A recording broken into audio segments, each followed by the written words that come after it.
Whatever's down there, Ranger doesn't growl at trees. The growl started low in Ranger's throat, the kind that came from deep, primal memory. Jack Mercer froze halfway down the narrow deer path that wound along the ridge.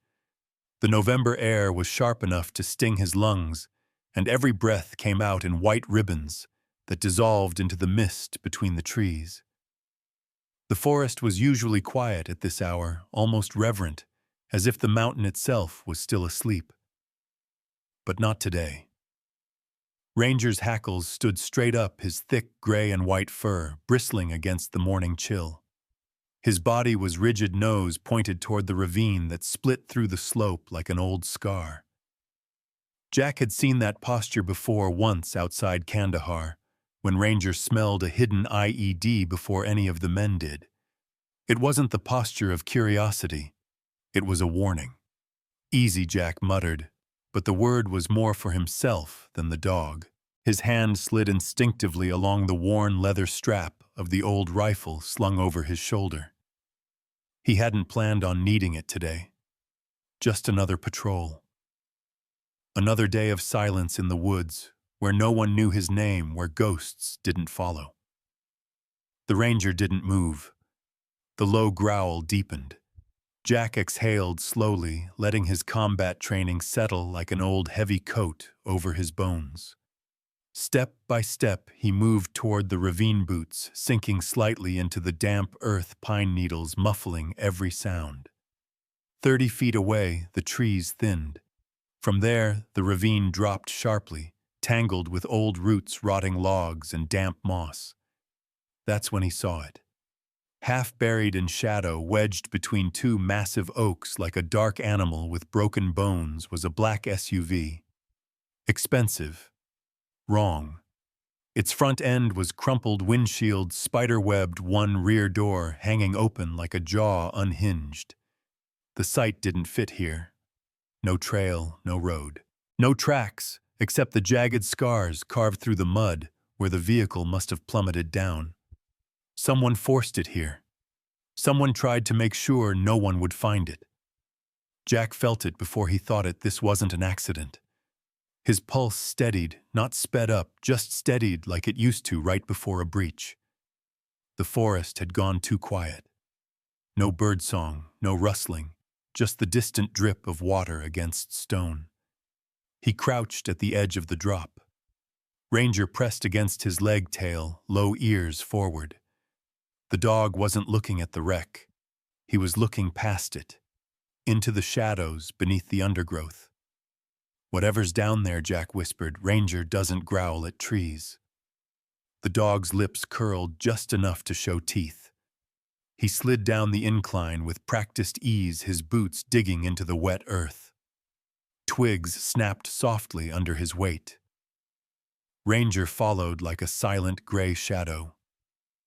Jack's breath condensed against the cold air. The smell hit him halfway down: gasoline, oil, metal, and something else, faint, coppery old blood drying on steel. He circled the SUV before approaching. Never straight in. Always the perimeter first. The mud told stories, wide truck treads behind the SUV, sharp-angled like someone forced it off a road it shouldn't have been on. Near the open door, he saw drag marks. A body had been pulled out. Not gently. 2 brass casings lay half-hidden under damp leaves. 9mm. Civilian, not hunting rounds. Jack crouched low, fingertips brushing the casing like he was touching a bruise. His mind didn't run to questions. It assembled patterns, angles, timelines, the way Ranger's nose twitched toward something he couldn't see. A flash of blue caught his eye, a scrap of fabric wedged beneath a fern, embroidered with a cartoon spaceship. A child's backpack. Jack's breath stalled in his chest for a fraction of a second. And just like that, the desert came back. The hot wind, the little girl, the doll. For years he'd buried it beneath pine needles and whiskey. Not now, he hissed at himself, shaking off the sand that only existed in his head. Ranger nudged his leg, sensing the slip. Jack scanned the wreck. No bodies, no obvious survivors. But it wasn't empty either. A faint metallic creak came from inside the vehicle, as if something or someone shifted. His fingers tightened on the rifle stock. "Show yourself," he whispered. The forest answered with silence. Then a sound. A small, wet cough. Not from the SUV, from somewhere behind him. Ranger's ears snapped toward the north edge of the ravine. Jack pivoted, rifle up, eyes narrowing through the trees. Nothing. But the forest wasn't empty. His body knew it before his brain caught up. A second cough, smaller, closer to a whimper. He moved toward it, each step precise, silent, like hundreds of patrols before. 10 feet from a rotting stump, the underbrush shifted. Jack lowered himself, easing branches aside. There, half buried in pine needles and roots, was a cave no bigger than a dog kennel, and inside it, a child. The boy's face was streaked with dirt and cold sweat, maybe 9 or 10. Torn hoodie, jeans soaked at the knees. Blood had seeped through a makeshift bandage on his shin. His brown eyes stared out wild and wide like a cornered animal. Ranger stopped beside Jack, head tilted, tail still but not threatening. The boy flinched when he saw the rifle. Jack raised his free hand, palm out. "I'm not gonna hurt you, kid." The boy didn't speak, just stared. The sound of his ragged breathing filled the tiny clearing. Jack slowly unslung the rifle, laying it against a log where the boy could see. Then he knelt, pulling his canteen from his belt. He unscrewed the cap, poured a little into the lid, and slid it forward with 2 fingers. "Drink." The boy hesitated, then snatched it. His hands shook so badly, half the water spilled down his chin. Jack waited. Ranger lay down between them, head on his paws, lowering the tension in the air by a notch. "What's your name?" Jack asked. The boy licked his cracked lips. "Eli." "Eli," Jack repeated, testing the weight of the name. "How long have you been out here?" The answer wasn't words at first, just a stare that said too long. "They took my dad," Eli finally whispered. His voice cracked on the last word. "They ran us off the road. Men with guns. Sheriff's men. Sheriff's men." The name dropped like a match in dry brush. Jack had heard whispers about Sheriff Briggs since the day he came to this mountain. You didn't cross Briggs. You didn't look too long at whatever he buried. The locals stayed quiet because quiet kept them alive. "You got something they want?" Jack asked carefully. Eli touched his jacket instinctively, then froze. "My dad gave me a memory card. Said, it proves everything. But I lost it when I ran." Jack glanced back toward the SUV at the scrap of backpack fabric flapping against the damp breeze. And that was when a sharp, piercing whistle cut through the trees like a blade. One short, one long. Not a bird, not an accident. Ranger's head snapped toward the sound. A second later, the distant baying of hounds rolled up the ravine. Jack's stomach tightened. "They're coming," Eli whispered, shrinking deeper into the roots. His breath hitched like a trapped rabbit's. Jack's soldier mind clicked into place. No panic. Just cold, precise motion. "Listen to me," he said, crouching low, his voice a controlled rasp. "You stay quiet, no matter what you hear." Eli nodded, eyes glistening. Ranger was already on his feet, silent and taut like a drawn bow. The woods weren't empty anymore. Jack could hear it now, branches breaking distant boots on leaf litter, a faint engine idling somewhere uphill. Sheriff Briggs's men didn't need a trail. They owned these woods, Jack slung his rifle across his back, scooped Eli up carefully, and melted back into the tree line, taking the long way out, not down the obvious path, but through the deer tracks that looped along the ridge. Ranger led ahead, ghosting between trunks. The whistle came again. Closer. Whoever these men were, they weren't searching.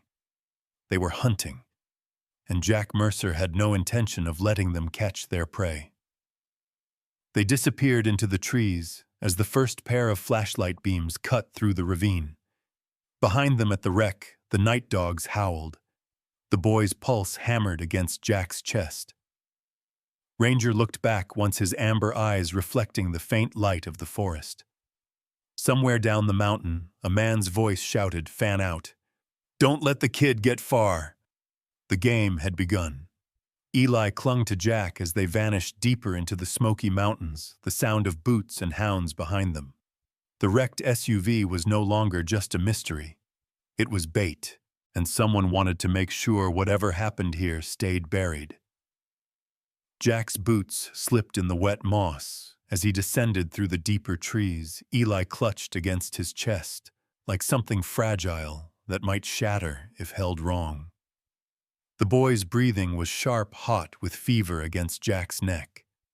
Ranger scouted 20 feet ahead, his shape vanishing and reappearing through fog that clung low like smoke. The cold is a bit deeper here. It wasn't just the air, it was the quiet. An unnatural hush had settled around them, broken only by the crack of distant branches and the mournful baying of dogs behind them. They couldn't outrun those sounds forever. Jack adjusted his grip on the boy, felt the sticky heat on Eli's leg where blood had soaked through the bandage. "You're burning up," he muttered. Eli didn't answer. His head lolled slightly, but his eyes were still open, glassy and wide. Fear and pain mixed in them, a look Jack had seen too many times in combat zones, just never on a child. They couldn't stay exposed. Jack veered left toward an old contour of the land he remembered from the topographical maps. 10 minutes later, they stumbled into a slight dip in the terrain. A windbreak. Natural cover. Brambles arched overhead like fingers. A half-buried log made the space narrow, invisible, unless you were on top of it. He ducked inside, laid Eli gently on the leaves.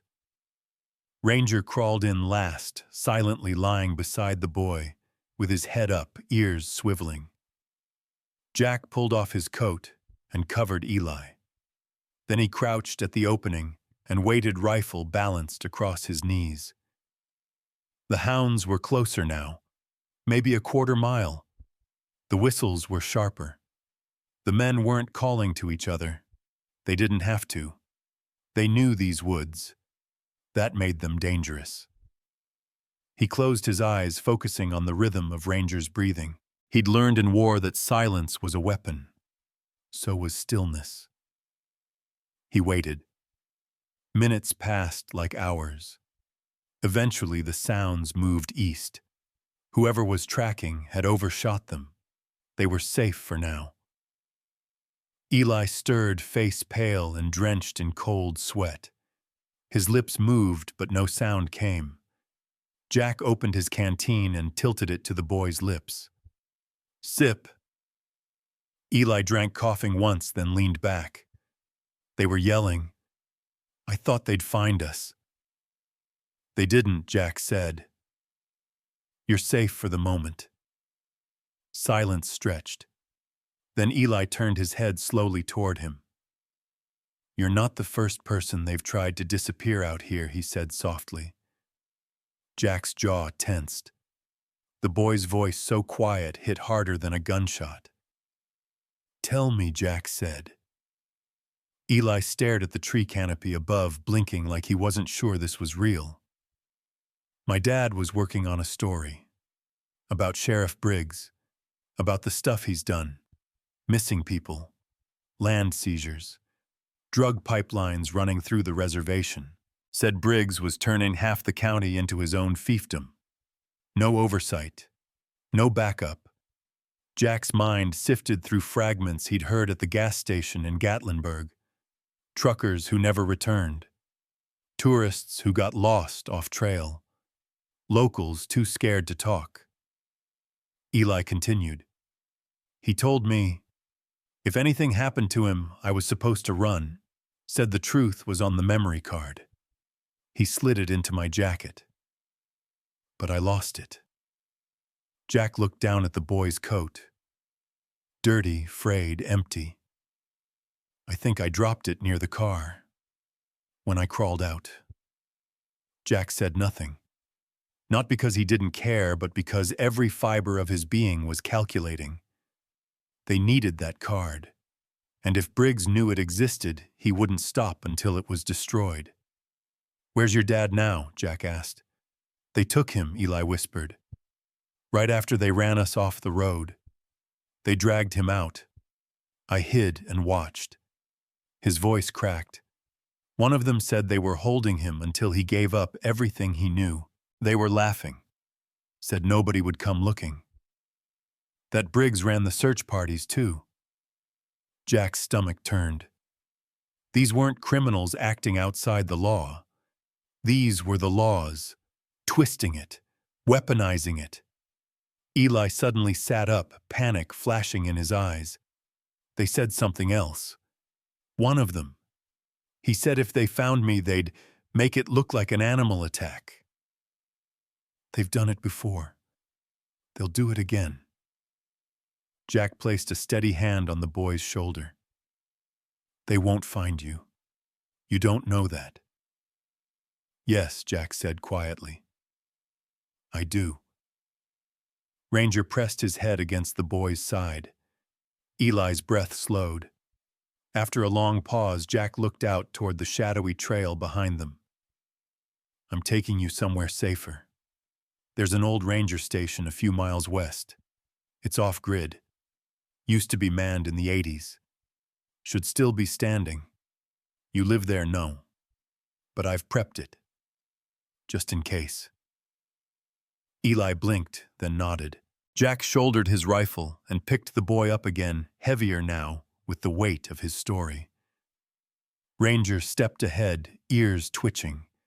They moved in silence, the forest swallowing their footfalls. Jack felt the cold settle deeper into his bones. But it wasn't just the air. It was the knowledge that Briggs wouldn't just be coming for them. He'd be erasing anything and anyone that could threaten his grip on this place. They reached the outskirts of the old ranger station by dusk. Hidden behind a curtain of overgrowth and vines, it looked like something nature had half swallowed. Roof-slanted, chimney-cracked windows boarded. But the structure was solid. Stone base. Reinforced beams, built in another era. Jack kicked the door twice. It groaned, then opened with a slow scrape. Ranger went in first, nose high. Inside it smelled like dust oil and wood rot. But it was a shelter. Jack laid Eli down on the cot, covered him with a faded wool blanket. Then lighting the old lantern on the table, he moved quickly, checking corners, windows, traps. The boy's fever was rising. Jack unpacked his field kit, wiped the wound again, and layered on salve and a fresh wrap. Eli watched him through half-closed eyes. Why are you helping me? Jack didn't look up from his work. Because someone should have helped the last kid. Ranger curled up beside the boy's cot, a silent sentinel. As Jack locked the front door and slid the heavy table in front of it, his mind returned to the SUV. The card was still out there, maybe hidden, maybe taken. But it existed. And in the hands of the right person, it could destroy everything Briggs built. But it would mean going back, into the trap, into the dark. Jack looked at the cracked radio on the shelf, then at Eli, then at the dog. He wasn't alone this time. Out in the trees, a different kind of silence settled. Watching, waiting. Tomorrow, Jack knew the game would shift. He wasn't just protecting Eli anymore. He was going to war. That night, as Jack sat by the dark window, eyes scanning the woods beyond the glass, Ranger's ears pricked. Distant again, a whistle, short and sharp. But this time closer than before. The dogs were circling back. The hunt wasn't over. It had just begun. The first light of morning didn't bring warmth, just a dull gray that filtered through the cracks in the ranger station's boarded windows. Mist clung to the forest like a warning curling low around the trees, veiling movement in every direction. Jack didn't sleep. He sat at the edge of the cot opposite Eli rifle across his knees, eyes fixed on the door. Ranger had taken up his usual post beneath the window, his chest rising and falling with the quiet rhythm of a soldier on standby. Eli stirred beneath the wool blanket fever still humming under his skin. Jack checked the boy's pulse. Steady, but weak. The infection wasn't spreading yet. They had time. Not much, but enough. Ranger lifted his head, ears sharp, muscles coiled.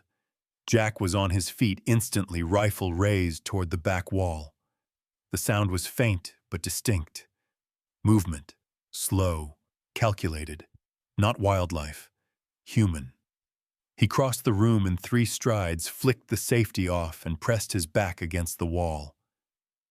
Ranger stood beside him, tail-rigid gaze locked on the back door.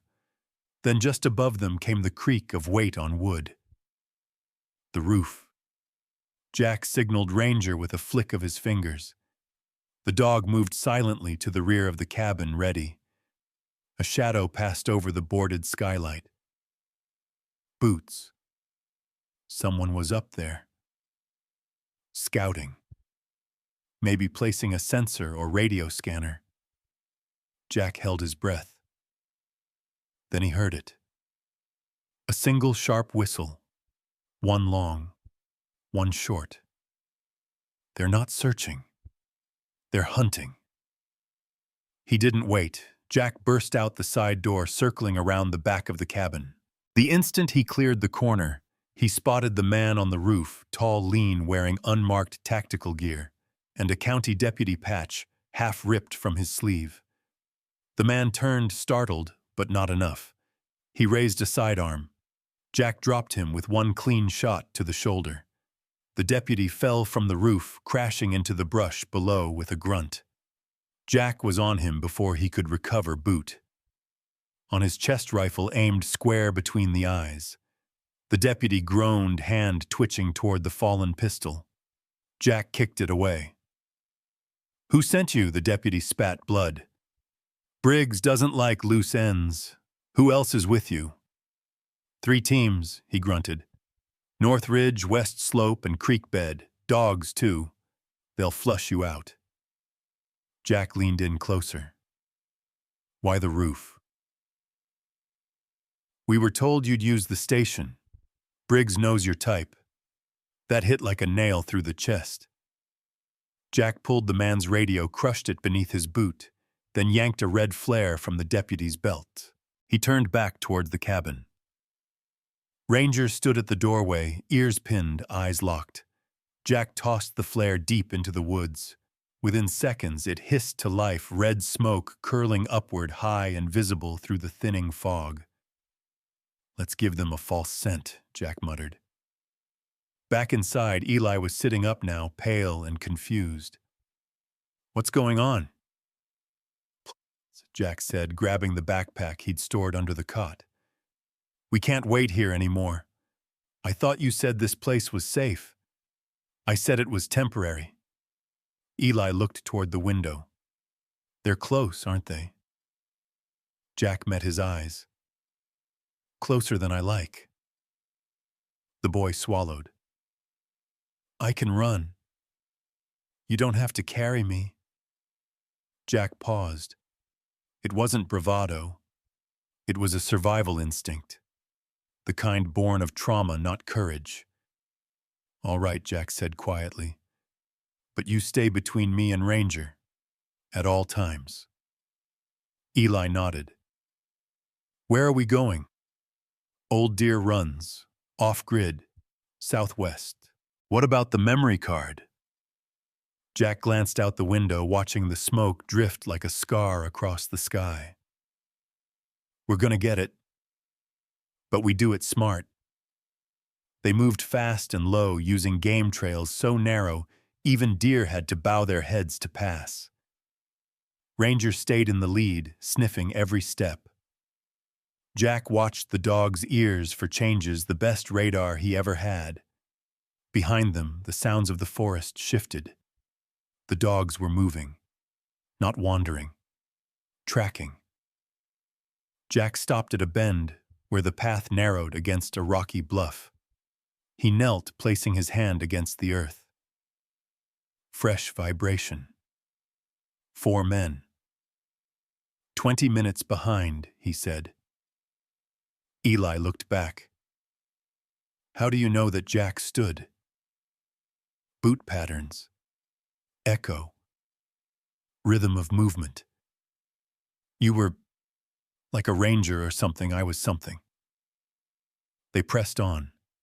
The air thickened as the sun struggled to break through. But Jack welcomed the fog. It bought them time. At a dry creek bed, he motioned for them to stop. Ranger tensed again, but not toward the path behind. Ahead. Jack raised his rifle. They waited. Then the bushes parted and a figure stepped out, but not one of Briggs's men. This one wore a camo jacket gear slung over his shoulder, a crossbow across his back. Jack's breath caught. Cal, the man, grinned beneath a trimmed gray beard. You really know how to pick your hiking days. Thought you were in Wyoming. Came back last week. Bad dreams don't change zip codes, brother. Cal's eyes dropped to Eli. And this must be the reason I picked up your signal on the old fire line. Long story, Jack said. I've got time. No, you don't. They moved together without needing orders. Cal fell into step instantly, reading the terrain like he never left the field. Jack filled him in while they hiked Eli's father, the memory card, Briggs, the wreck. Cal's face darkened. Briggs has a habit of making people disappear. Eli's voice cracked. That's what they said they'd do to me. Cal looked at him serious. Then they made a mistake not finishing the job. Eli didn't flinch. Jack watched the boy, nodding slightly. He's tougher than he looks. They stopped at a ridge overlooking the ravine. We're heading back there tonight, Jack said. Cal frowned. Into the hornet's nest. We need that card. It's the only way to expose them. Cal pulled binoculars from his bag, scanned the area. Ridge is crawling with movement, he said.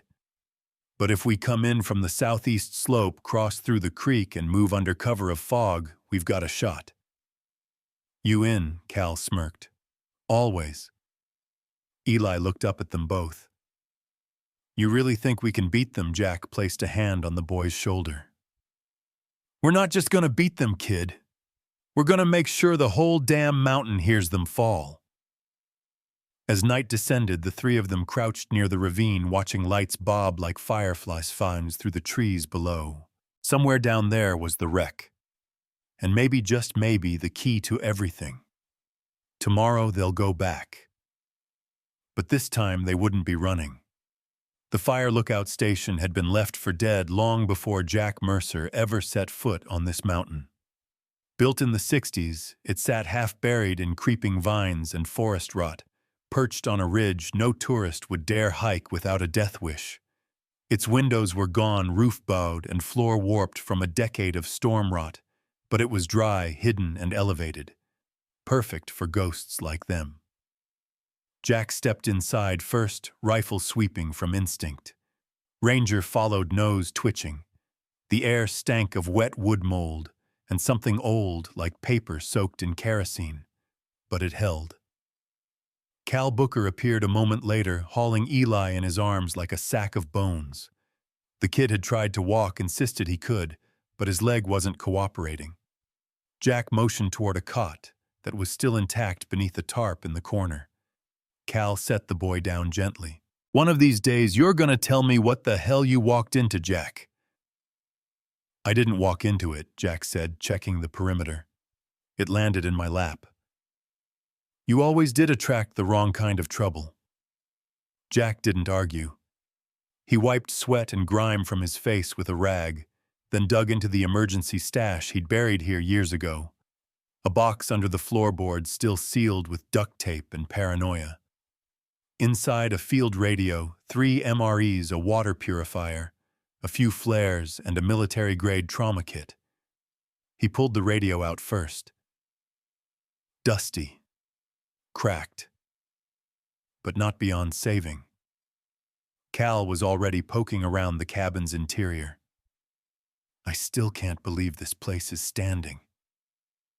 I reinforced the frame back in 18, Jack said, plugging the radio into a portable solar charger.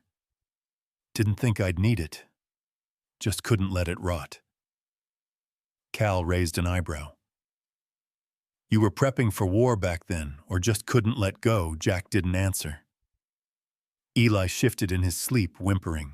Fever dreams again. Jack stepped over and laid a hand on the boy's forehead. Still warm, but not spiking. They'd bought a little time. Cal leaned against the doorframe, arms crossed. So, you're gonna tell me what really happened out there, the SUV, the boy, the card? Jack kept his voice low. Briggs ran them off the road. Eli's dad's a journalist, probably the only one in this region with the balls to dig too deep. He found something. Gave Eli the memory card right before they took him. And the card still at the crash site. Or taken. Hell, Cal muttered. That kid's lucky he made it out. Not luck, Jack said. Survival instinct. Cal sat down on the broken chair, cracked a smile. Reminds me of you. Back in Helmand. You remember that village raid? Jack nodded once, jaw tightening. Don't. Cal raised both hands. Hey, I get it. I'm just saying. You might see a lot of yourself in this kid. Might be why you're going this far. Jack looked out the broken window, watching the wind stir the trees like restless hands. I couldn't save the last one, he said. Not again. Cal went quiet. They worked in silence after that, cleaning the boy's wound again, rationing water, scanning the horizon for movement. Around midnight, the radio crackled to life, spitting static across the empty cabin. Jack turned the dial slowly, not expecting contact, but hoping. A burst of code bled through short, then long, then 3 pulses. Cal looked up. That's not an emergency broadcast. No, Jack said. That's a ranger signal. Someone local. You think it's one of Briggs's? Jack shook his head. Wrong frequency. Too clean. Ranger growled softly near the window. Seconds later, a figure appeared outside just beyond the tree line. No flashlight. No sound. Jack raised his rifle, but didn't fire. The figure moved slowly, hands open, unarmed.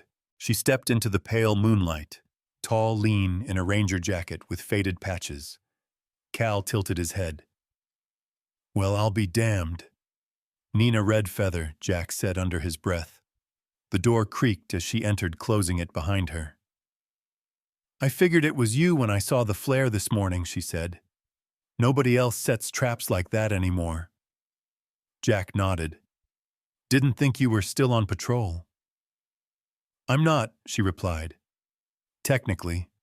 But when kids start going missing and strange men start posing as search and rescue, I start walking again. She looked over at Eli. Her eyes softened. Is he the one? Jack nodded. Name's Eli.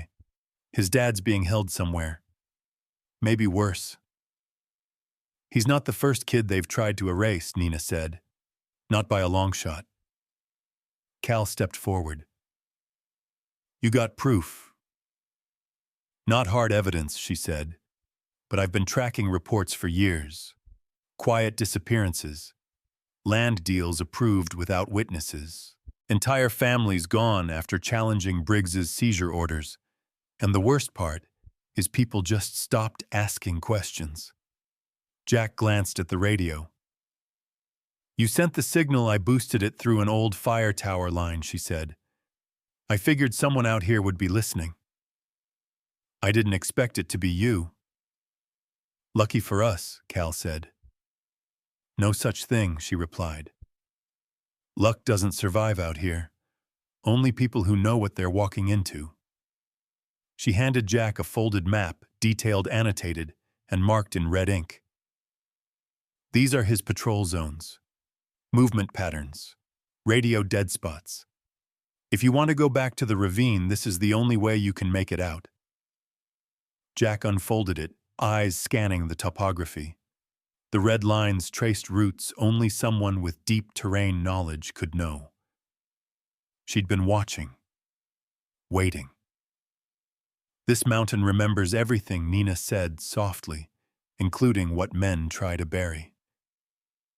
Jack looked at her for a long beat, then nodded. "We go tomorrow. First light." Nina pointed to the southeast trail. "Fog's denser down there. You'll have 2, maybe 3 hours of full cover. But after that, you're on their turf." Jack tapped the map. "We'll make it count." Cal grinned. "Looks like the gang's back together." Jack didn't smile. He looked at Eli again. This wasn't about old friends or unfinished wars. It was about one kid, one memory card, and the truth that could burn everything Briggs built to the ground. And in the morning, they were going to light the first match. Before sunrise, Ranger returned from a short patrol, something clenched in his jaw. Jack took it gently, with a bloody leather glove, oil-stained and worn. It wasn't just a clue. It was a warning, and it had come from someone close. Ranger emerged from the tree line just before dawn, a slow, deliberate lope in his step that Jack didn't like. His mouth clenched, something tightly bloodied, torn, and reeking of motor oil. The dog dropped it at Jack's boots and sat back, chest heaving softly. A glove. Worn leather. Black. Fingers cracked from wear.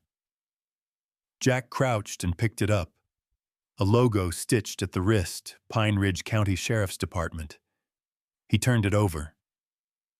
Fresh blood, still tacky. Not just from injury, there was a smear of something darker. Burn residue.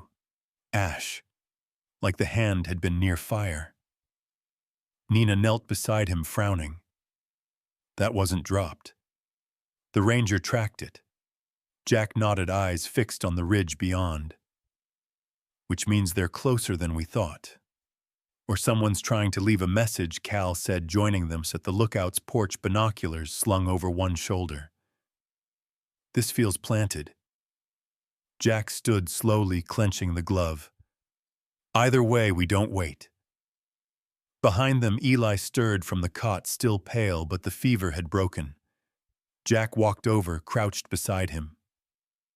"Are you up for a hike?" Eli nodded. "I can walk, I believe you." Jack grabbed his gear and slung the rifle over his back. He handed Cal the glove. "Any prints left, check when we get back." Cal raised a brow. "You think we're coming back?" Jack looked toward the ravine. "That depends on what we find." They took the southeast trail, following Nina's map in a tight wedge formation. Jack in front, Eli in the middle, Nina watching their six. Ranger moved silently through the underbrush, always 15 feet ahead, nose down, ears high.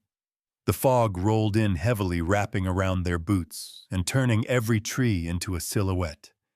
Birdsong was distant, scattered. The woods weren't dead, but they were watching. As they neared the ravine, the ground dipped into damp stone and moss-covered roots. Jack stopped them with a raised fist. He crouched at the crest of the ridge and scanned the slope below. The wreck was still there, mostly intact. The SUV's frame had crumpled further from rot, but the site hadn't been cleared, which meant Briggs either assumed no one would return or he left it as bait. Jack whispered, eyes up. This isn't about the car anymore. It's about who's watching it. Eli leaned close. That glove. You think it was from someone my dad knew? Jack looked at him. I think someone got close to telling the truth, and the mountains swallowed them for it. They moved down the slope slowly. Ranger led them around to the blind side, avoiding old boot tracks and broken brush. The trail had been used recently. Fresh cigarette butts. A broken coffee cup half buried in dirt. Someone had posted here, watching. Jack motioned them behind a fallen log as he moved forward alone. Step by step, he approached the SUV's shattered rear. The door was still open. Leaves covered the floorboards. Blood had dried into black streaks across the seats. He crouched low. There beneath the passenger seat, wedged between floor mat and metal rail, was something small, rectangular, and wrapped in cloth. He reached in. His fingers closed around it. A micro SD card. Still intact. His breath caught. He turned it in the light. No markings. Standard 64 GB. The cloth had protected it from water damage. Nina stepped beside him, eyes wide. That's it, Jack nodded. It better be. Then a snap of a branch. Close. Sharp. Everyone frozen. Ranger growled, once low, deadly. Jack spun, rifle raised. 3 men emerged from the brush, weapons drawn. Tactical vests, local department patches, deputies, but not standard issue. The one in the lead had a scar across his cheek and a shotgun slung low. He smiled. Well, well. Mercer. And the boy. Eli tensed, stepping behind Nina. Scarface raised his voice. Sheriff says hi, and he wants his card back. Jack didn't move. He's not getting it. You think you can walk off this mountain? The man sneered. With that kid, with that evidence, you don't get it, do you? Jack's voice was cold steel. If you wanted us dead, you would have shot already. But you're waiting. That means you're afraid of what we've got. Scarface's grin faltered. Behind him, one of the deputies adjusted his stance, uncertain. That was the crack Jack needed. He dropped low and fired. The shot caught Scarface in the thigh. He collapsed with a howl. Ranger lunged, knocking the second deputy to the ground. Nina fired at the third man, her round grazing his arm and sending him sprawling. Chaos erupted. Cal emerged from the trees behind them, unloading a short burst from his rifle that split the brush in two. The remaining deputy dropped his weapon and ran. Go, Jack barked. Back up the ridge, Eli scrambled ahead. Nina hauled him behind a fallen tree as Jack and Cal laid down cover. Scarface groaned, trying to reach for his sidearm. Jack walked up to him, kicked the gun away, and leaned in. You tell Briggs something for me, he said. You had one shot to disappear this clean. He held up the SD card. Now it's my turn. They pulled back up the ridge, cutting into the deeper woods. Cal dropped behind to obscure their trail with false prints and dragged branches. When they reached the halfway point, they stopped at an old rock outcrop. Jack checked the card again. Still dry. Still safe. Eli sat beside him, shaking but alive. You really think this card can stop him? The boy asked. Jack nodded. No, but it'll start the fire. Nina crouched nearby, patching her arm. We'll need help, media, FBI, someone outside this county. Jack looked toward the west. I know someone, but it means leaving the mountain. Eli blinked. What if he tries to take it back? Jack placed the card in a waterproof pouch and slipped it into a steel box in his bag. Then we don't let him. That night, they didn't go back to the lookout. They camped in silence beneath a rock overhang, fireless, huddled close. The card was safe for now, but Jack knew what came next wouldn't be a chase. It would be a siege. In the distance, a convoy of unmarked trucks moved under cover of darkness, headed toward the outer edge of town. Sheriff Briggs wasn't sending a search party anymore. He was preparing for war, and this time he was bringing it to them.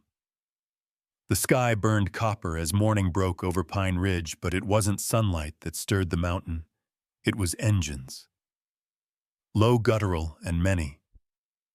Jack knelt at the crest of a hill with Ranger beside him, both still as statues. Below, just outside the tree line, a convoy of matte black trucks rolled through the access road with no license plates, no sheriff insignias. But Jack knew the men inside. They were Briggs's private muscles, not deputies. Mercenaries. The kind you call when laws become inconvenient. He tracked the movement through binoculars.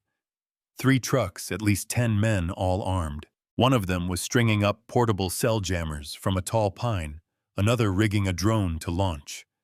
Jack's jaw tightened. "They're cutting off communication," he muttered. Cal crouched beside him, peering through his scope. "You think they picked up our trail from the ravine?" "No," Jack said. "I think Briggs stopped playing sheriff." He looked back toward the rock outcrop where Nina and Eli waited out of sight. Nina had taken first watch while Jack and Cal scouted the perimeter. The boy was tucked under Nina's old ranger jacket, eating what remained of their food. Jack didn't like the timing. "We won't outrun them this time," Cal said grim. "Not with that kid's leg." Jack lowered the binoculars. "We're not going to run." Cal glanced over. "You got a plan?" Jack looked down at the trucks again. His voice was low, solid. "They think they're hunting us. Let's remind them what it feels like to be hunted." Back at camp, Jack spread out the topo map over a flat rock.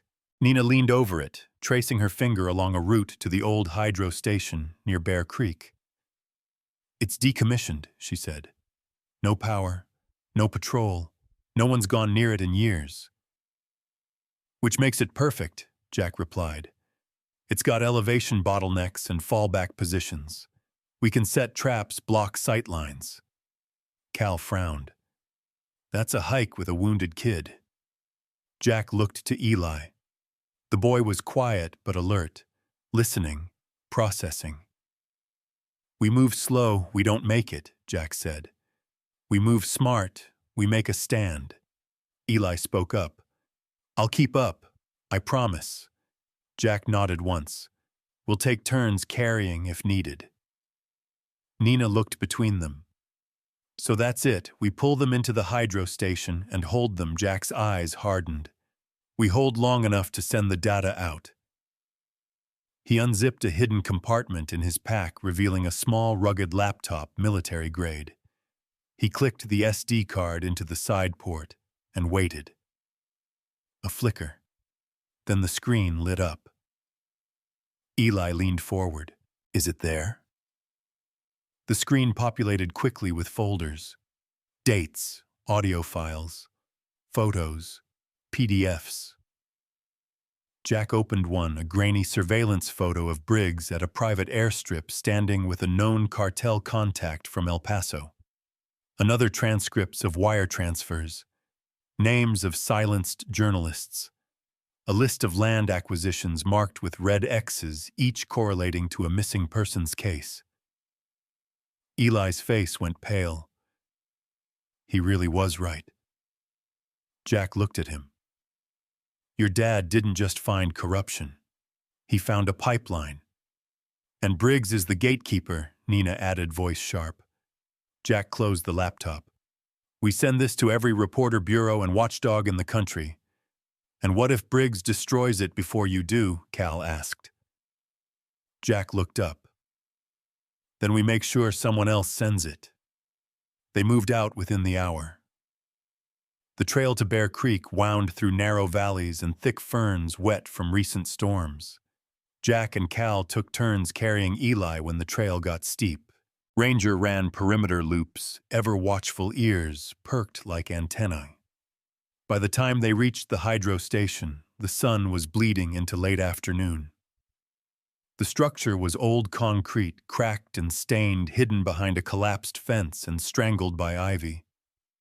Jack led them in through a rusted side door. The interior was wide and hollow machinery, stripped power gone, but solid walls still held. Windows faced the trees in every direction. Elevated catwalks offered visibility. One staircase. One entrance. Perfect. "This is where we end it," Jack said. Nina nodded and immediately began marking vantage points. Cal laid booby traps at the entry path, fishing line, tripwires, glass alarms, pressure snares. Jack set up the laptop on a makeshift station inside an old fuse box. "I'll boost the signal through the old repeater line," Nina said. "It won't be clean, but I can route data out in small bursts." "Do it," Jack said. "Send the lightest stuff first. Teasers, just enough to scare him." Eli stood beside Jack as he worked. "What if they come before you finish?" Jack didn't look up. "They will."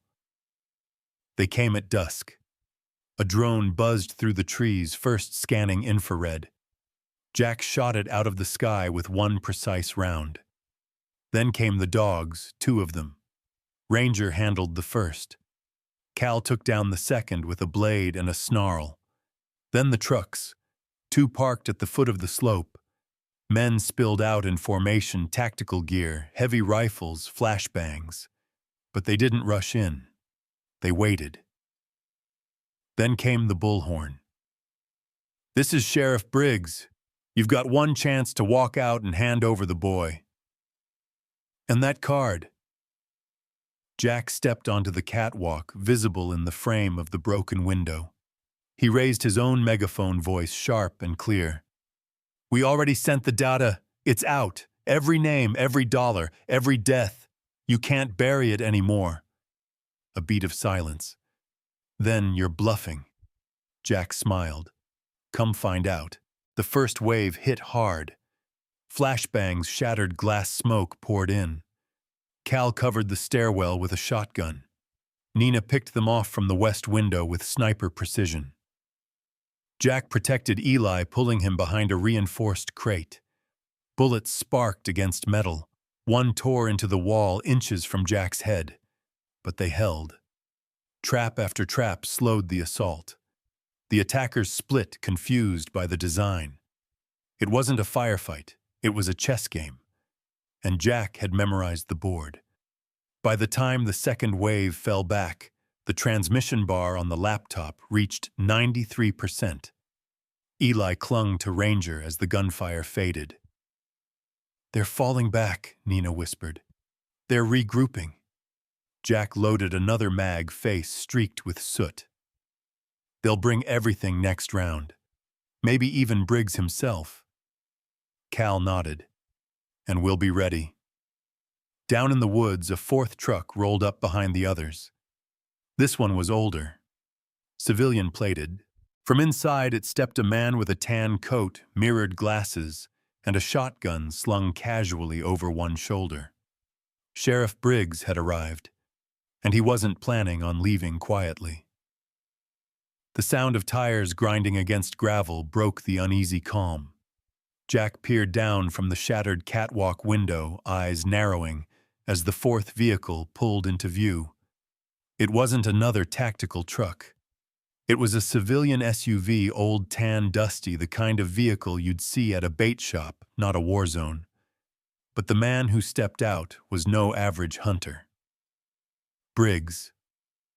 Sheriff Frank Briggs moved like he wasn't in a hurry, like time bent to him. He wore his trademark tan duster, mirrored aviators, and a shotgun slung across his back like an accessory, not a weapon.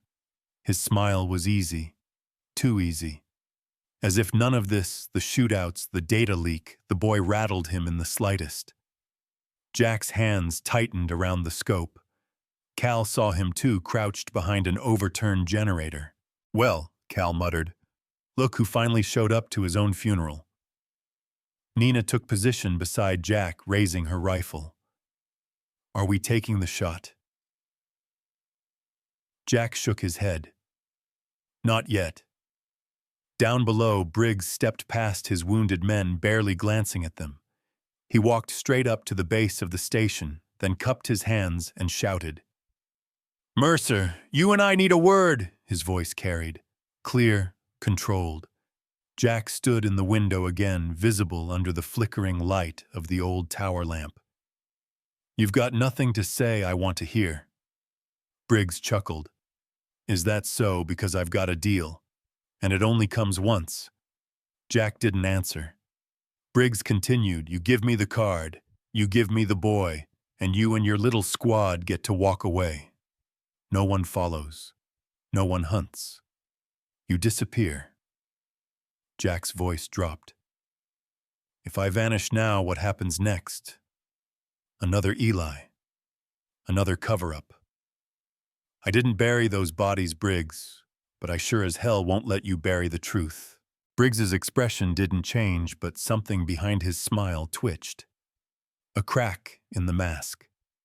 He took off his sunglasses, slowly tucking them into his front pocket. "Jack," he said more softly now, "you're a man who understands weight. The kind of weight that never leaves your shoulders. You and I, we're not different. We both do what needs doing." "You hunt kids," Jack snapped. "I maintain order," Briggs replied. "This town stays quiet, safe, controlled. You don't get to have that without a little blood in the soil." Jack stepped away from the window, disgusted.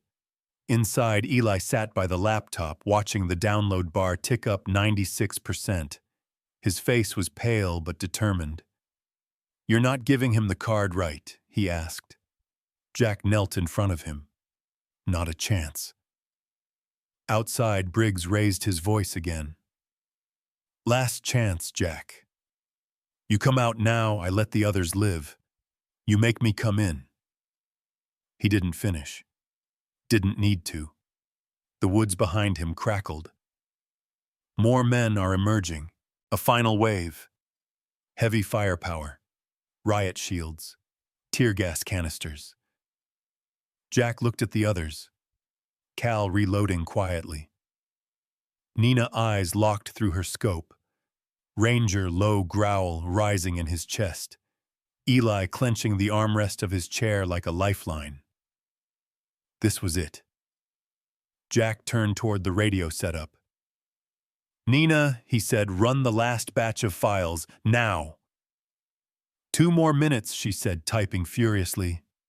"It's almost out." He looked back toward the stairs. "We hold the line. That's all we need." The first gas canister arced through the upper window, clattering across the metal floor with a hiss. "Move," Jack shouted, dragging Eli down to cover. Cal kicked the canister back toward the stairs just as it erupted, smoke billowing down into the entryway. Shadows moved behind it, 3, 4, 5 figures. Gunfire erupted. Cal dropped one before they cleared the smoke. Nina hit another through a narrow gap between steel beams. Jack aimed low, kneecapping the lad attacker before he got to the catwalk. But one made it through. He charged toward Eli, weapon raised. Ranger launched from the shadows, slamming into the man's chest and dragging him down. They hit the floor hard, the man screaming as teeth tore through Kevlar. Jack pulled Eli behind cover. "Stay low. Don't move. I can help," Eli said, voice tight. "You are helping. Just survive." Downstairs, Briggs barked orders like a general. More men flooded in. They weren't trying to scare Jack anymore. They were trying to end him. The battle lasted 9 minutes. 9 minutes of fire, steel, smoke, and fury. Then silence. The last of the mercs retreated, dragging their wounded out under Briggs's roar. He stood in the doorway now, blood spattered across his coat, one hand clutching his shotgun. He stared up at Jack.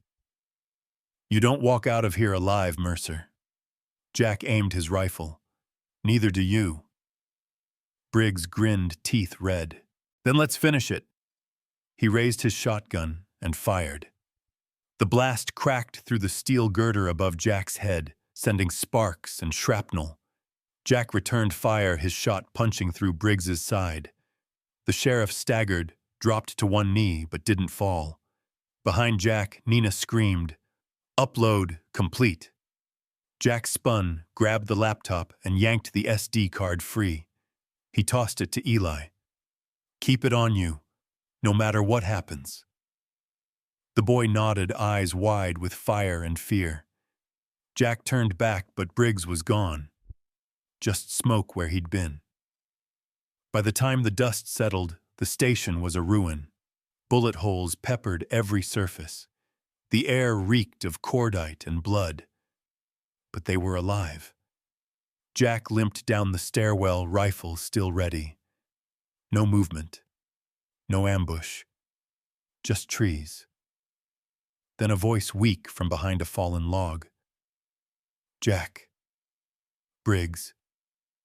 Wounded. Bleeding from the gut, shotgun gone. Jack walked over slowly, standing above him. Briggs coughed a red froth at the corner of his mouth. "You don't get it," he rasped. "You burn me. Someone worse takes my place." Jack stared at him. "No. I don't think they will." He turned away. "You're not important enough to be feared anymore." Miles away in a basement, lit only by an old lamp, a woman opened her inbox. The files Jack sent had arrived. Photos, testimonies, names. She hit forward, and the spark they lit on that mountain began to spread like wildfire. The email landed in her inbox at 4:13 a.m. No subject. No sender. Just a string of numbers as the address followed by an encrypted zip file and 3 words in the body. "They're watching everything." Emma Rhodes was a veteran of stories no one dared publish. Whistleblowers, dirty politicians, dead-end trails soaked in threats. She'd learned a long time ago that the closer you got to the truth, the quieter the room became. But this email, this was different. She moved quickly, sealing off her VPN rerouting through 5 proxies. In her dim basement office in Denver, walls lined with red string maps and 6 years of burned sources, Emma opened the file, and hell poured out. The first folder hit like a punch, scans of bank transfers to offshore accounts, all connected to Sheriff Frank Briggs. The next contained footage from hidden cameras, beatings inside a storage unit. Confessions forced at gunpoint, a young woman screaming before the screen went black. Then came the list. Names, dates, GPS coordinates, missing persons marked resolved in public databases. But these weren't just missing. They were buried. Emma stood up, heart hammering. She hadn't seen something this clean, this comprehensive since her piece on the water crisis in Flint. And even then, she hadn't felt this afraid. Still, fear was never the thing that stopped her. She copied the contents to 3 drives, encrypted everything again, and made the first call to her contact at the Department of Justice. "You need to see this," she said, "and you need to act fast." At Bear Creek, dawn clawed its way over the shattered treetops. Smoke rose in slow curls from the hydro station's ruined shell. Birds began to return cautiously, as if asking the forest for permission. Jack stood just outside the entryway, leaning against a beam ribs wrapped tight with gauze and pain. Ranger sat beside him, muzzle nicked but eyes alert. Cal emerged from inside, exhausted but intact. The boy's sleeping, finally. Jack nodded. Let him rest. He earned it. Cal handed Jack a tin mug of lukewarm coffee. Still thinks sending that file was enough. Jack sipped, winced. No. Nina stepped out next, bruised but determined. But it was the spark, and we didn't die to light it. Jack looked across the valley where the road twisted like a scar into the mountains. They'll come, he said. Maybe not Briggs, but there's always another shadow waiting for the fire to die. Nina said nothing. She just leaned against the beam beside him and watched the sunrise. Across the country, the wildfire spread. Newsrooms picked up the leak. Journalists cross-referenced the data. Within 12 hours, the Briggs files were trending under multiple hashtags. Pine Ridge. Cover-up / Briggs Network. Justice for the Lost. Emma's article hit by noon. Behind the badge, the hidden syndicate in Pine Ridge County. She didn't soften the blow. Photos of victims, names of deputies turned mercenaries, land seizure documents, medical records from silenced whistleblowers, audio files of terrified calls that were never logged. The final image was a grainy black and white still of Jack Mercer rifle over his shoulder boy at his side dog, in the lead, walking away from the wreckage of the hydro station. A ghost in daylight. The public response was immediate.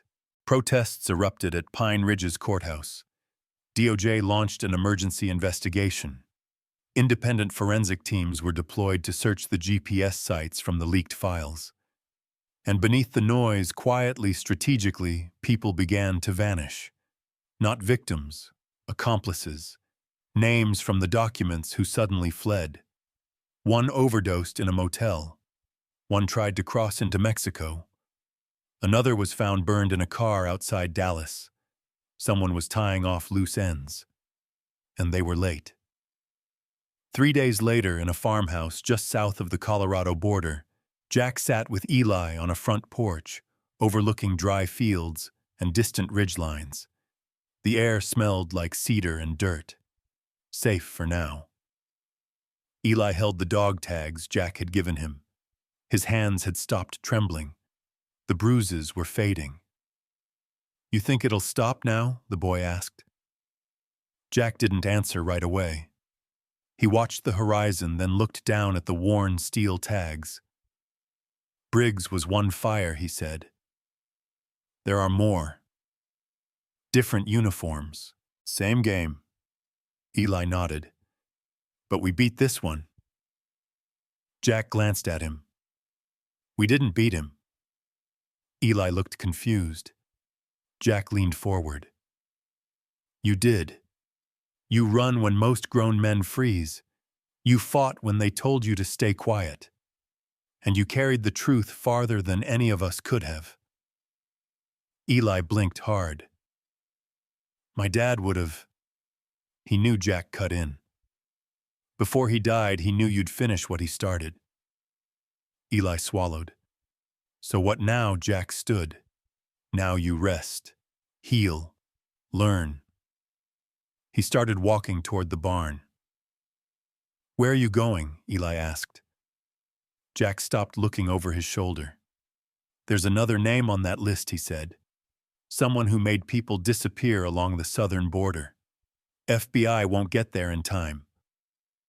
Eli sat up straighter. "You're going after him." Jack's silence was his answer. Ranger appeared at his side, tail low alert. Eli stood too. "Then I'm going with you." Jack turned fully, brow raised. "You can barely stand." "I'll keep up," Eli said, smiling faintly. Jack shook his head. "You're not ready.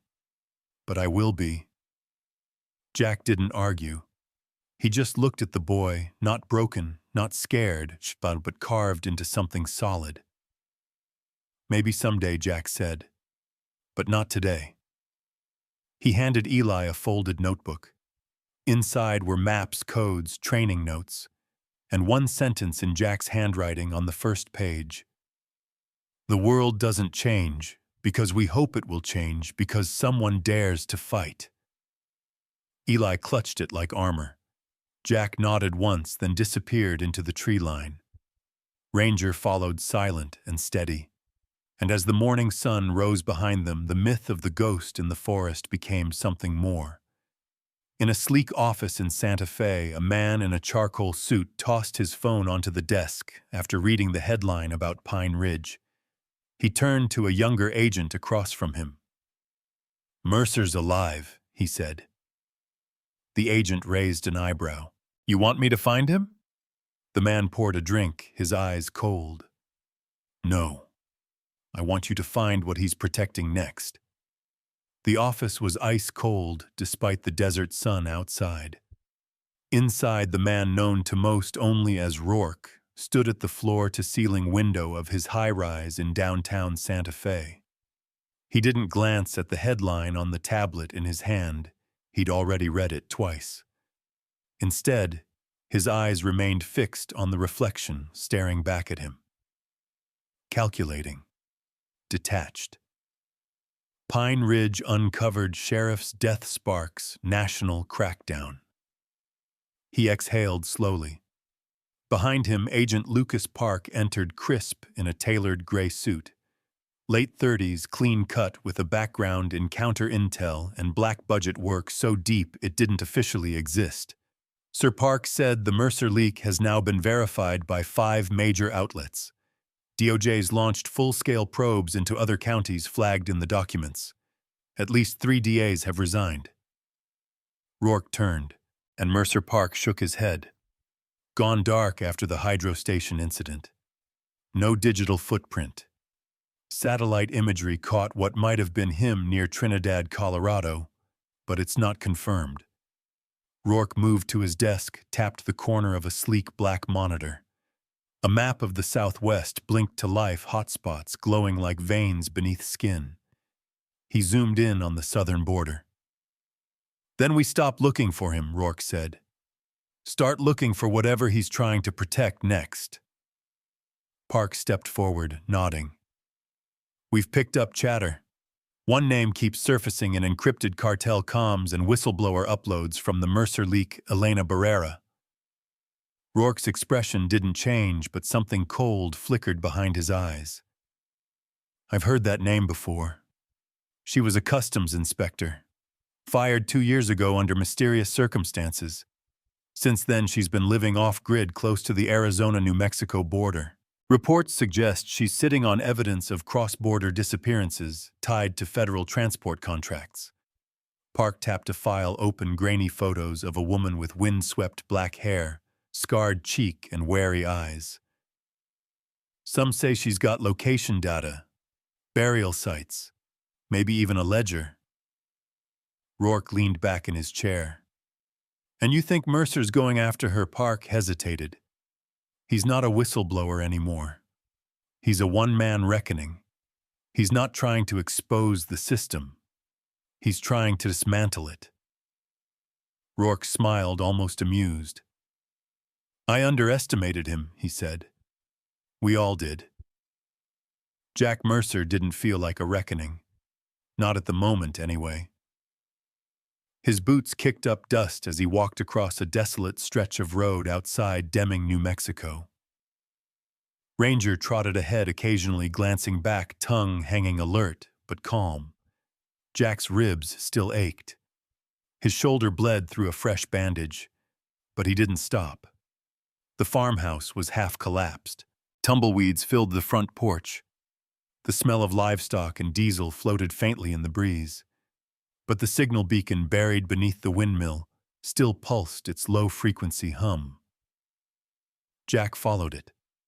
The windmill creaked as he passed under it, a single hawk circling overhead. Behind the barn, a metal trapdoor sat hidden beneath a sun-bleached tarp and a wooden crate. Jack knelt and knocked twice, then once more. A pause. Then the door creaked open. The barrel of a shotgun greeted him. Elena, Jack said evenly, "You're a hard woman to find." The shotgun didn't lower. And you're a dumb man to bring heat this close to my line. Jack stepped back slowly, raising his hands. I'm not here to burn you. I'm here to stop what's coming next. After a long beat, the shotgun lowered. Elena Barrera stepped into the light, same as the photos Park had seen, but more weathered. Her eyes flicked to the dog, then back to Jack.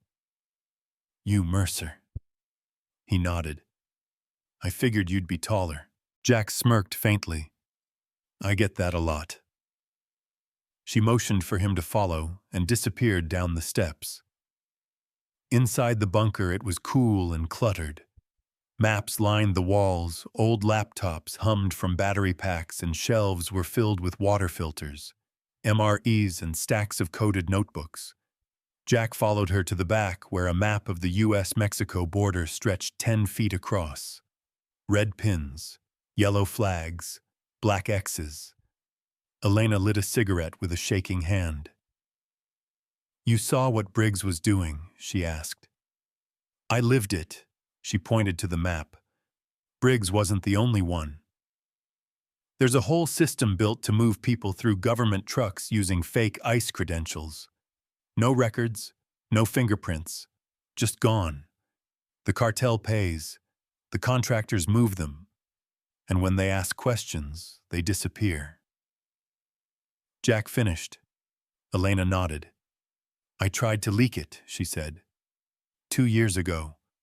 My sister helped me. She was one of the first to vanish. Jack looked at the map, then at her. I'm going to end it. She laughed, bitter and tired. What did you tell Pine Ridge before it blew up? Jack stepped closer. That was the spark. This is the storm. He opened his pack and handed her a small drive. Elena, this is everything I pulled from Briggs's operation. Names, transfers, timelines. Some of it connects to your red zones. She took the drive cautiously, then plugged it into one of her laptops. As the files loaded, her eyes scanned rapidly. Jesus, she whispered. This backs up everything I've got. Jack leaned in. Then we don't run anymore. We go public, together. But before she could answer, Ranger barked sharply 3 times. Jack stood up, heart racing. What is it? Then he heard it. Drones. Not surveillance drones, military-grade rapid rotor models. Too close. Too fast. Jack rushed to the console, killed the laptop feed, and pulled the drive. Elena, we have to move. Now. But They're not coming to scare you. They're coming to erase you. He grabbed her by the arm, dragging her toward the secondary exit under the barn. The sound of rotors grew louder, mixed now with the crunch of tires over dry gravel. Black SUVs. Not local. Elena froze at the hatch. Who the hell are these people? Jack looked her dead in the eye. The kind that don't wear badges because they don't need permission to kill. They vanished into the brush behind the property seconds before the first drone struck. The explosion lit the sky orange. From a bluff 2 miles away, Agent Park watched the fire rise through thermal goggles. He touched the earpiece in his jaw. Target location compromised. Both subjects are in motion. The dog's still alive. Pause. Orders. The voice on the other end was calm. Let them run. They'll lead us to the next leak. Then we shut them all down for good.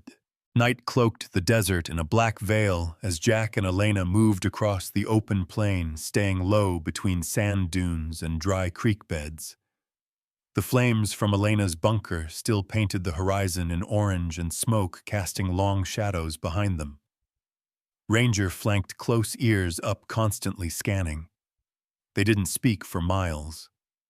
Every breath was rationed. Every step chosen. It wasn't until they reached an abandoned gas station long buried under sand and graffiti that Jack motioned to stop. Inside, Elena collapsed onto a torn booth seat, chest heaving. Jack locked the door behind them and scanned for motion sensors or heat signatures. Clear. For now. You good? He asked. She wiped soot from her cheek, nodding. I've been worse. Jack crouched beside a broken vending machine and pulled out a canteen. Drink. She did greedily.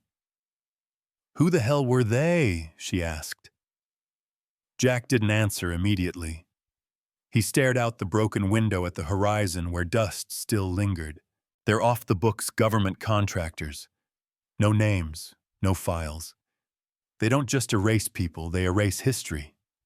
And if they're after you, Elena, that means what you have could break more than just Pine Ridge.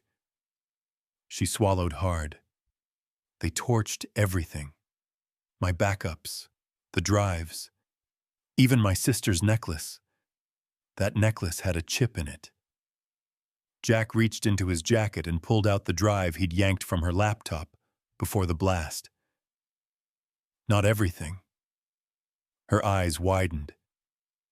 You carried this, she asked, shocked. You could have been killed. Jack just shrugged.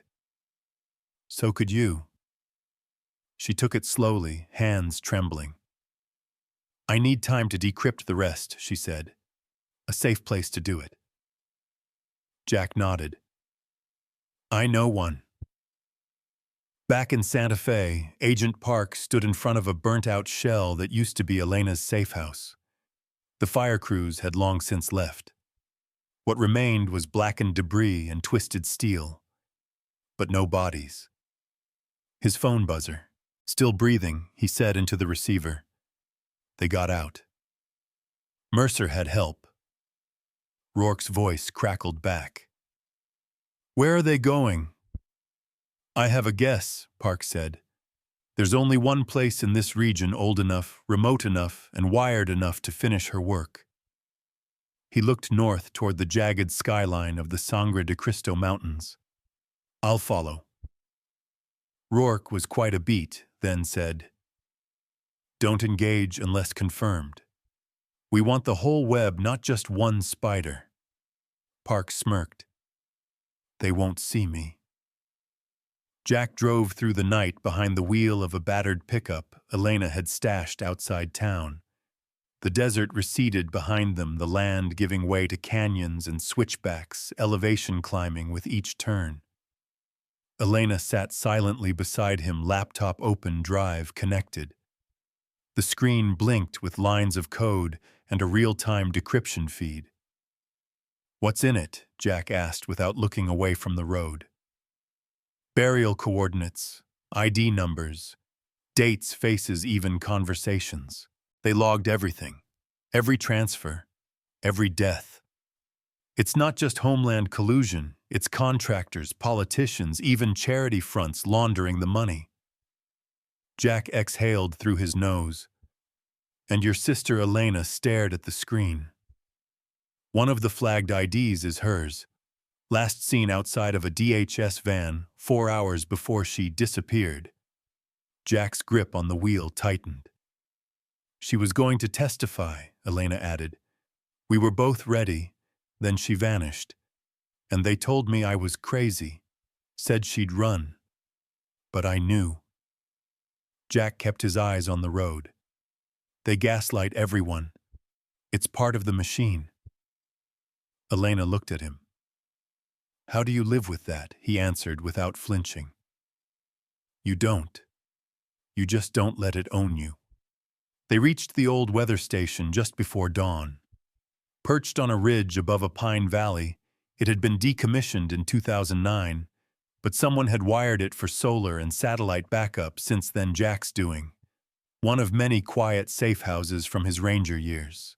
No one came this high anymore. Not even search drones.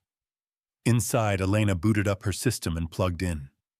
Jack secured the perimeter, reinforcing entry points and placing motion detectors. Ranger curled beside the doorway, eyes never closing fully. Hours passed. Then Elena called out Jack. You need to see this. He walked over, wiping his hands clean.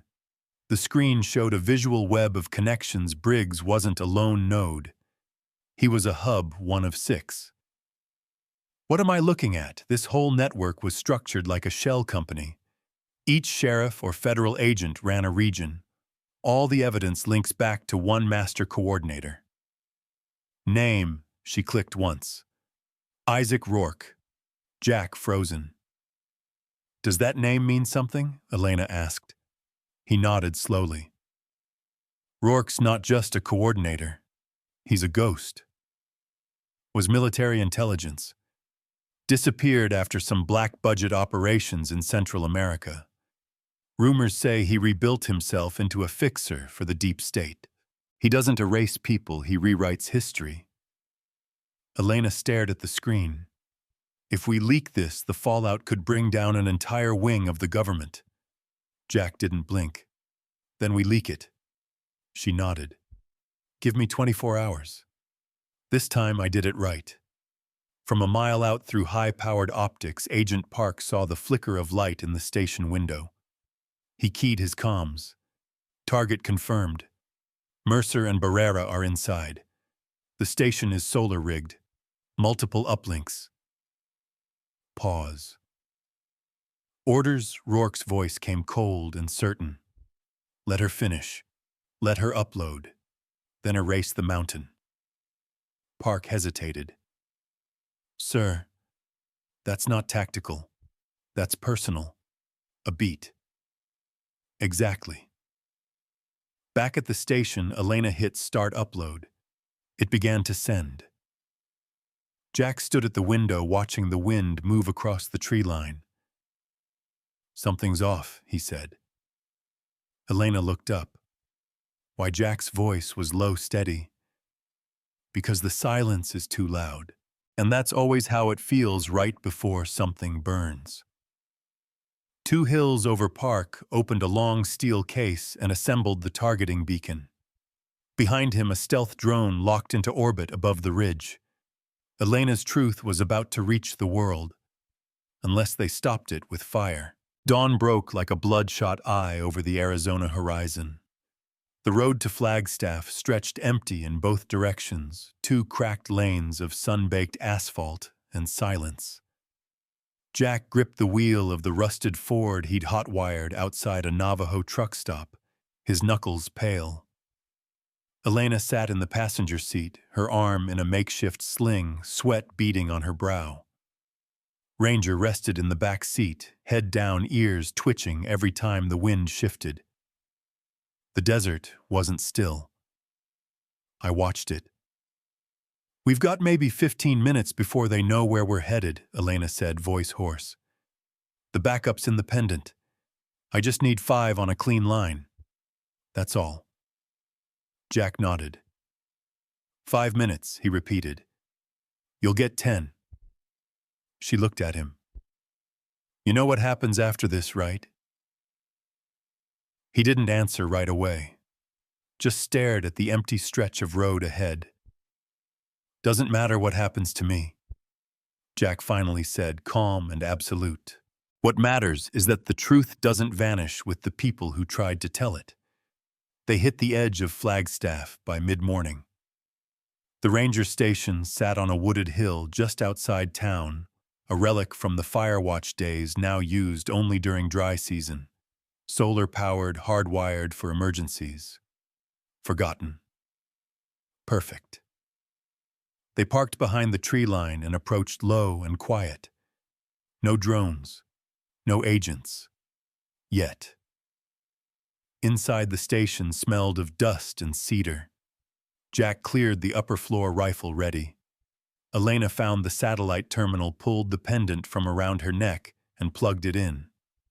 Her fingers flew over the keys. Jack paced. Ranger watched the tree line through a broken shutter. Upload started, Elena whispered. 4%. Jack exhaled, his body tight wound like cable. He checked the ammo in his sidearm, last clip. 1 more mag for the rifle. He stepped out onto the porch, scanning the distant road. Then he saw it.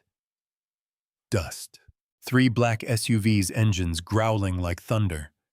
Behind them, an armored vehicle. Military issue. He turned inside. They're coming. Elena didn't stop typing. 12%. Jack took his position at the porch railing. The first shot rang out before the vehicles stopped. A sniper round cracked through the edge of the roof inches from his head. He returned fire, clipped a side mirror, and forced the lead SUV to swerve. Ranger darted between cover, barking furiously. Inside, Elena pressed deeper. 22%. Jack shouted, "You have to go faster! They're jamming local signals. I'm rerouting through 3 satellites." The armored vehicle rolled forward, turret rotating. Jack dove from the porch just as it fired. An explosion ripped through the front of the station, splinters of wood, raining down like hail. Elena shielded the drive with her body hunched over the terminal. 35%, she whispered. Outside, Jack crawled toward cover, lifted his rifle, and fired again. One of the SUVs erupted into flames. Screams followed. He ducked back as a barrage of rounds tore through the pine trees. Back inside, the terminal flickered. 60%. Ranger lunged from the shadows, taking down a soldier who had flanked through the north side. Another came from the south. Jack spun and dropped him mid-step. His shoulder bled again. His vision blurred. 83%. The armored vehicle charged forward, its wheels crushing trees, metal grinding over stone. Jack sprinted back inside, grabbed a flare, lit it, and shoved it into a propane canister by the door. He rolled it out just as the vehicle reached the steps. The explosion rocked the hilltop. Smoke, fire, screams. But the turret kept turning. Inside, Elena screamed. 96%. Jack dropped to one knee beside her, shielding her body as another round slammed through the wall. The station groaned, ready to collapse. Then beep. Upload complete, the screen flashed. Elena sobbed. "It's out," she said, dazed. "I sent it everywhere. Cloud drives, newspapers, law firms, universities, Reddit, pirate sites, even the damn Vatican archive." Jack smiled through the pain. "Then it's over." He stood, blood trailing from his side, and faced the burning front door. One last fight. But before he stepped out, Ranger let out a low growl and then silence. Tires screeched. Gunfire stopped. Jack frozen. A new sound echoed from the hilltop road. Helicopters. 2 black choppers with federal insignias dropped in from the east, kicking up dust and pine needles. Ropes fell. Boots hit the ground. Badges flashed. DOJ, FBI, media. The cavalry had come. The war was over. 2 weeks later, Washington, D.C. congressional hearings blasted across every major network. Elena sat in a dark blazer, arm still in a sling, reading from a statement with clarity and fire. She named names, showed photos, played audio, presented burial coordinates now confirmed by independent forensics. A nation listened. A country wept. Pine Ridge wasn't an anomaly. It was a design. The room fell silent when she said her sister's name. Jack watched from a quiet motel room in Utah. Ranger lay on the floor beside the bed, finally asleep without nightmares. Jack turned off the TV. He opened a notebook and wrote one sentence. "The dead don't speak, but their silence can still tear down empires if someone carries it far enough." He closed the book. Outside, the road stretched forever. That afternoon, across a dozen cities, a wave of resignations hit like a purge. Federal contracts were canceled. Investigations launched. Sites exhumed. But most importantly, people stopped disappearing. For the first time in a long time, the system blinked, and truth, that stubborn ember, refused to die. In a school auditorium in New Mexico, a boy named Eli Mercer stood in front of his class. He wore a clean shirt, his hair combed, a scar visible on his jaw. He clutched a small metal dog tag in one hand. "My dad told me heroes don't always wear capes," he said. "Sometimes they wear scars." The room was silent. "But the biggest thing he taught me is this: if you're brave enough to carry the truth, you don't have to be big to change the world." And in the back of the auditorium, unseen, a man with a dog quietly slipped away.